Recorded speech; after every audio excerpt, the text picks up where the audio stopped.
एक छोटी सी नागिन जैसी लड़की जो अपनी बड़ी बहन के परिवार पर डिपेंड करती थी, एक दिन सब कुछ खो देती है जब राजकुमार और राजकुमारी उसकी बहन के परिवार को बर्बर तरीके से मार देते हैं। बदले की आग में उस लड़की ने इंसानी रूप ले लिया और सीधा महल तक पहुंच गई। सीधा अटैक मुश्किल था, इसलिए उसने अपनी जन्मजात मोहिनी शक्ति से राजकुमार को अपनी जाल में फंसाने का प्लान बनाया। वो ऑलमोस्ट कामयाब हो जाती, लेकिन राजकुमारी ने उसे पकड़ लिया। लेकिन यही तो लड़की चाहती थी। जैसे ही राजकुमारी ने उसे मारने का हुक्म दिया, उसकी आंखें नीली चमक उठी और राजकुमारी का डिसीजन पलट गया। राजकुमारी सोचने लगी, ये लड़की राजा की बची हुई सांसों को खत्म कर सकती है।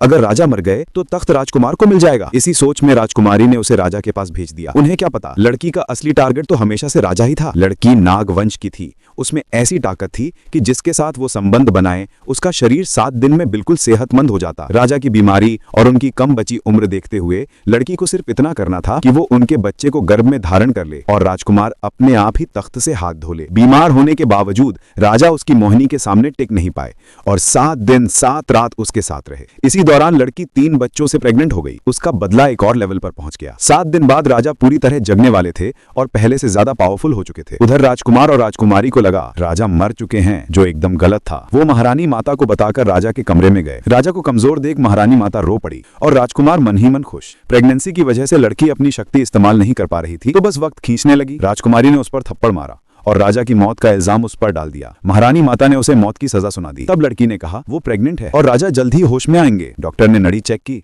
और बोला राजा की सांसें बंद हैं। महारानी बेहोश। राजकुमार ने अंतिम संस्कार का ऑर्डर दे दिया। राजा को ताबूत में रखा गया और लड़की को भी उसके साथ दफन करने का हुक्म। लड़की ने उम्मीद छोड़ दी थी कि तभी अगरबत्ती जलकर पूरी होती है। राजा ताबूत के अंदर से जिंदा उठकर चिल्ला उठे, किसने हिम्मत की मुझे जिंदा दफन करने की? सब हिले रह गए। राजा ने कहा उनका शरीर पूरी तरह से ठीक हो चुका है और वो और ज्यादा शक्तिशाली हो गए हैं। राजकुमार और राजकुमारी के साजिश खुलते ही राजा ने दोनों को भारी सजा सुना दी। तब महारानी माता को पता चला कि लड़की सच में राजा के बच्चों से प्रेग्नेंट है। उनकी खुशी का ठिकाना नहीं रहा। लेकिन तभी राजा अचानक फिर बेहोश होकर गिर पड़े। सब घबरा उठे, कहीं ये वापस आना सिर्फ एक पल का होश तो नहीं।